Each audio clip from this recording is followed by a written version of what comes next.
This is an iHeart podcast. Guaranteed human.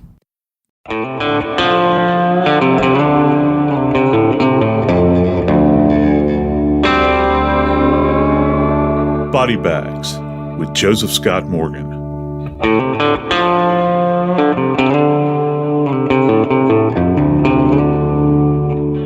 If you have a basement, things to be looking for in your basement. Maybe tools, maybe old furniture, maybe, I don't know, in my case, a man cave. Never had one, always wanted one, but the one thing you don't expect to find is the head of your son in a bucket, along with his genitalia. I'm Joseph Scott Morgan, and this is Body Bags. Dave, I had to reach out to you, my friend, because I wanted to have a brief update on this trial that is going on in Wisconsin involving Taylor Schabusiness. When you sent me the video of Taylor Schabusiness in court, making her fingers into a gun and shooting it at the judge and laughing, I thought, holy moly, what is going on? And so I started digging into what's happening in the courtroom with Taylor Schabusiness, who is standing trial for the murder of her boyfriend, I guess is what we call him. She is accused of murdering this man, cutting his head off, gutting him, and leaving his head in a bucket with his private parts for his mother to find. That's where we start with this story. How far do you dig the hole, Joe? Yeah, we knew some things. I guess it was it back in June? I guess first part of June. It was that we laid down the original case, right? Because it was so shocking to me at that point in time. Oh my Lord, I didn't expect to hear what I heard. We've got a succession of people that have come on the stand at this point in time, including the medical examiner there in this county that got up and testified. And let me give you an insight. There's one quote that has come out. It's allegedly attributed to her. Have you ever loved something so much that you wanted to kill it? I don't know what to make of that, and I've had a lot of things that have come across my desk over the years, and certainly things I've talked about that leave you kind of dumbfounded. But that comment in and of itself is quite striking and maybe insightful to a great degree. But from a forensic standpoint, there's something about this case that I'm very well pleased about. I've talked about previously on Body Bags how forensic pathologists rarely come out to crime scenes because there's not enough of them. There are multiple deaths happening all the time, and the forensic pathologist generally is back at the morgue doing examinations while the investigators are out processing scenes and, looking into cases. In this particular case, the medical examiner, the forensic pathologist, physically arrived at this site in Green Bay, Wisconsin, because it was so fragmented, and I mean that in a literal sense when it comes to the body, that from an anatomical standpoint, you have to be able to make sense out of what you have. It's very simple arithmetic, what you have and what you don't have. And remember, there was this cryptic statement, and this is paraphrasing, that Schabusiness actually stated as she was being led off in this particular case, good luck trying to find everything. And they had a devil of a time. And you can imagine when you walk into a scene and you've got, first off, you're starting with the head in the bucket. And we knew at that, when we laid down the first episode, that he had been castrated or at least his penis was removed. But now there's actually this moment in time when there's lead detective on the stand, Dave, and he is saying that when he first observed this bucket, that keep in mind that this poor kid's mama actually found when she went down into this basement. Shad Thyrion is actually living with his mother, and she goes down into the basement because she had heard the door slam late at night, gets up, goes down the basement. She's looking for him. I guess she calls out to him, and she's the one that actually looks into the bucket and finds this. She is the one that called 911. And I'm trying to figure out if she was just walking down there looking for something and saw the bucket and saw the head and then covered the bucket with a towel. It's hard to make heads or tails of it at this point in time, but I do know it was almost like her own way of checking for things. She was checking on the status of her adult son who lives with her, and she came down the staircase. She called out to him, and this is what she discovered. I don't think that she had manipulated the head in any way, and what I mean by that, put her hands on the head. As you can imagine, she ran off in terror and called 911. But what the detective actually says is that once this head was discovered and they began to kind of document it, which is what we do at the scene, they carefully removed the head from the bucket. And he states that it was at that moment in time that he realized that there were a set of male genitalia in the bucket. So what we're talking about here is the penis and the testicles. And what has also been described by the medical examiner, the forensic pathologist at the scene, there are these kind of links of torn flesh that are in there as well, independent of these items. And that goes to another part of this case that we had no idea about. But what do you mean by torn flesh, Joe? And let me add this as well. There were also knives found as well, contained therein. And they're, of course, blood saturated. And there's what appears, according to them, a certain amount of blood in the bucket as well. And that comes into play in this case very significantly. But when you begin to examine his body, and what the forensic pathologist made note of is that when they began to examine his body, once they removed everything that they had from the scene back to the autopsy suite, it looked as though this individual had attempted to fillet his back. And this is something that's so over the top relative to mutilation. And even aside from the dismemberment, you're talking about an individual that took the time to take a knife and literally peel the skin in certain locations, primarily off of the back of this young man. And then these items are all deposited all about this area down there, including organs that had, according to the medical examiner, had been physically removed through these really jagged incisions that she had made anteriorly, which means on the front, through the abdomen, this sort of thing. And, here's kind of the kicker that was really quite striking to me, Dave.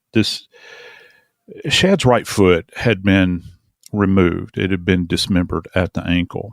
And Dave, when the forensic pathologists did their examination, they actually found the foot in this kid's chest. Just let that sink in just for a moment, that this had been done to this kid. And it was beyond the pale.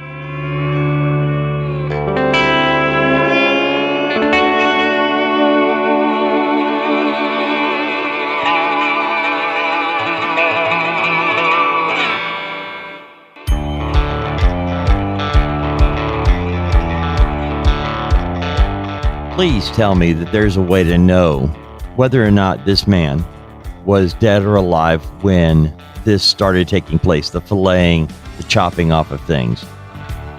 Is there a way to know? Yeah. And this is brought out, and that's an insightful question. It's something that everybody wants to know, and that's important here. If there's any kind of solace that I think that maybe family members can take in this, according to the medical examiner, one of the things that you're looking for when you go for your examination, you'll refer to focal areas of hemorrhage. If you have an incised area and a place that's been cut, they refer to it as an incised area. you're looking for areas of hemorrhage in that tissue. So just imagine that you take a knife and you cut an apple, for instance. Okay, when you part that apple, if you don't completely, slice it in two, and you just look at the edges of it, that's what they do at autopsy. So when they're examining these injuries that have been generated by the perpetrator, allegedly, that those incised areas, those linear incisions that are being made, in this case, they're actually curvilinear because they're so jagged. You've got some that are straight, some that are kind of curved, but yet communicate with the straight lines. It's a very confusing case. They saw no evidence of hemorrhage in those areas. So that means that he was not bleeding. His heart was not functioning at that moment in time. So this was what's referred to as a postmortem event. And we can sit here all day long and begin to try to consider, what in the world was going through their mind when this individual was doing all of this, in the postmortem state, because this comes out to be a sexual assault. She's actually being charged. This Schabusiness person is actually being charged in this particular circumstance. But here's a big tell as well, and the medical examiner brought this out too, Dave. When they examined this poor young man's head that was removed from the bucket, they took the head to the medical examiner's office. The head was still very much congested to the point where the head was purple in color. And what that means is that's most often associated with an asphyxial death. Many people will say, well, how in the world do you know that that's associated with asphyxiation? Well, in this particular case, there was what looks like to be a chain, like something you would see, kind of a chrome chain that's used and generally associated with animals, that apparently had been used as some type of ligature around his neck.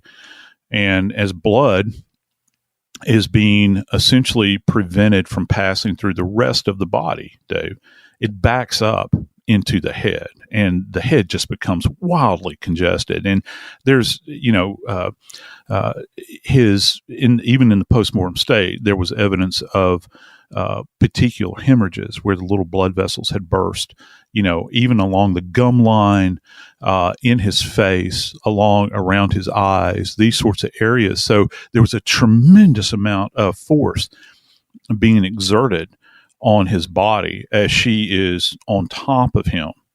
And I think probably where he is face down as she's doing this and choking him out with this thing. And it left such a signature. Here's where this becomes problematic. And now here's where it gets problematic. Yeah, here's where, Joe, I'm having trouble digesting what you just said. It's very difficult. But this is the takeaway, Dave, to give you an idea. The human body has the next time you go to the grocery store and you go buy milk, look at the gallon jug that's on the shelf, okay, and add one of those half-gallon boxes to that 1 gallon, and that's about the total amount of blood that an adult male has in their body. There was no blood left.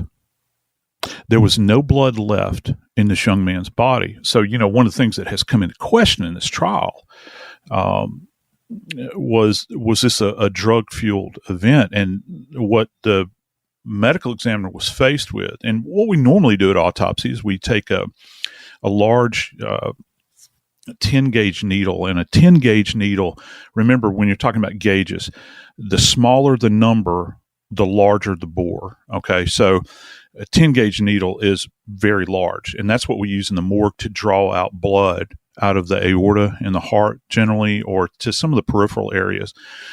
And we get it directly out of the vessels. Well, there was no blood to draw at all in this particular case. So interestingly enough, that bucket comes into play, Dave. All they had, and thank goodness the medical examiner was out there, all they had was that bucket. They had to be very careful with it, and there was a tremendous amount of blood in the bottom of that bucket. So the medical examiner actually drew up a sample out of that bucket and tested it. Well, it came back for cocaine metabolite, which means that the cocaine is actually being processed in the system. It had been there for a while, and meth, and then you had the active ingredient from THC. So you had weed on board, and then there was nicotine. Here's where it gets dicey, particularly from a legal standpoint. How do you know what had previously been in that bucket? And could it be cross-contaminated with anything else? Because when you're looking at a red liquid substance, you can say that that's blood if you want to, but you're at the risk of running afoul with a court and with attorneys, particularly defense attorneys. How do you know that's blood? You can't just visualize it and say. Because if there's anything else in that bucket, say someone else's blood, animal blood, or what if the bucket had been used to contain cleaning solutions, that you're going to mop the floor with or do anything? Could it be cross-contaminated with anything? And that's what the ME was faced with. But will the cocaine look the same if it had been ingested and was in the body versus if there was blood in the bucket and cocaine fell in there? Wow, that is an excellent question. And would there be evidence that it could potentially, if you find something like a white powdery substance perhaps floating around on the top that wasn't dissolved in there, which I would find highly unlikely to happen? Yeah, and from a metabolism standpoint, it is not going to appear the same as it would if it had been processed through the body. Here's another thing. They did find a meth pipe in the basement, and they did find meth. As a matter of fact, when they went to collect the meth, they picked up the bag, and meth actually poured out onto the table. Now, just set your mind onto that for a second. So as you can imagine, this is a very disordered environment, which is something that you see. This is a disorganized killing. And there was planning. It would take a long time. It would, and that's what the medical examiner pointed out in this case. This is not something, again, I hate to keep going back to this. I swear, my friend, we have talked about so many dismemberment cases. Oh, I know. But two elements that go into dismemberment are tools. Do you have the appropriate tools to do this with? Remember, not too long ago, you and I actually covered a case of chainsaw dismemberment, right? Which is quick, very messy, but quick. And then, you have a case like this where, she doesn't have scalpels, but there's evidence of cutting and sawing. And these are kitchen knives that were being used, including something that the detectives are referring to as what appears to be a pocket knife as well. So there's multiple knives that are found down there. But to add some order to this environment, let me kind of tell you what the medical examiner did. The medical examiner brought in these sterile cloths, okay, and laid them out on the floor. And it's almost like if you can imagine going to a garage and they're taking apart a transmission or a motor and they've got the parts kind of organized, laid out before you. That's what they had to do with this poor man's body. The medical examiner, being on the scene, anatomically began to try to organize this and could take a broad view of what he had at the scene and what might still be missing from this young man's body. I looked up what the medical examiner said on the stand, and he said, this is a direct quote now, "We have decapitation, we have dismemberment, we have transection of the torso." Yeah. And then he said, "We have entered inside the body through various cuts. The victim's organs have been removed one by one." Right. How can you tell that when you've got body parts strewn everywhere, a body cut in half, decapitated, a foot crammed into his chest cavity, and now you can put it all back together and tell us that they were removed one by one? Yeah, you can. And here, let me just kind of give you the measure of what we do in the morgue. There's two ways that we do what's referred to as a prosection in the morgue, or an evisceration. And evisceration is where the organs are removed from the body, and there's two methods that are employed. You either do it by each individual organ, where we open up with a classic Y-shaped incision, take the breastplate off of the body, and then we start with the heart and the lungs. We remove those. We cut through the diaphragm, take the liver out. Then generally we'll go for the spleen, then the pancreas. Sometimes we'll leave the pancreas attached to the spleen. We look for the adrenals, which sit superior to the kidneys. We take those out. And then we take both kidneys out, generally individual. And you have to make sure that the ureters are still attached, which is what, urine is going to pass through into the bladder. And then we'll go for the bowel, and we'll do all of that individually. Okay. So there's very specific cuts that you make, or incisions within the body, to take each organ out. Now, the second methodology is what's referred to, and I'm talking about in a clinical sense, is what's referred to as en bloc, or the Rogatansky method, which is where you start all the way up at the windpipe, the trachea, and you cut down the spine, and you take everything out, all the way down to the bladder, and you just lay it out before you. And it's very intact, and that way you can appreciate all of the anatomy outside of the body. You can kind of expand it out, take a look at it, and that's not what they're seeing. Apparently, when the doctor did their examination, this individual that was there at the scene and then back at the morgue, and it's important that you know that, because it's the same person from beginning to end that handles this, and that's for continuity. That's what you want. They were able to appreciate that the organs had either been incised or excised from where they're seated in the body through cuts, and probably through pulling as well, almost a ripping out. And so her hand would have had to go into these spaces that she had opened up and pull them out.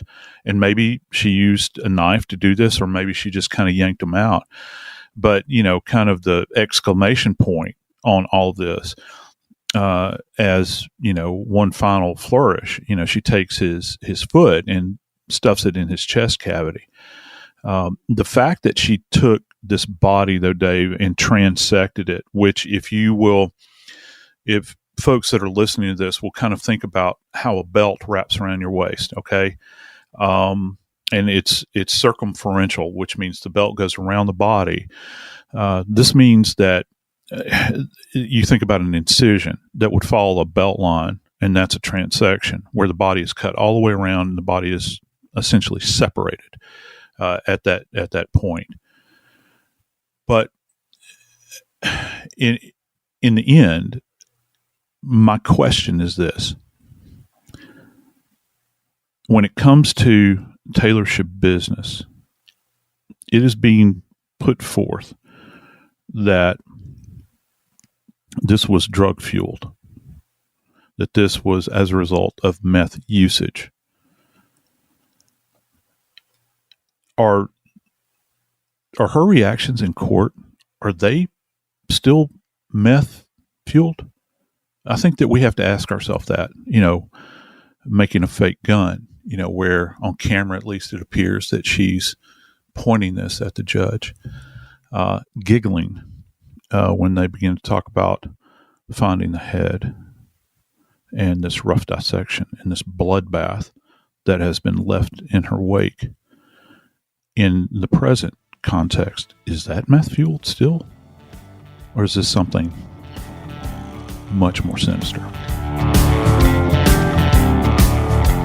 I'm Joseph Scott Morgan, and this is Body Bags.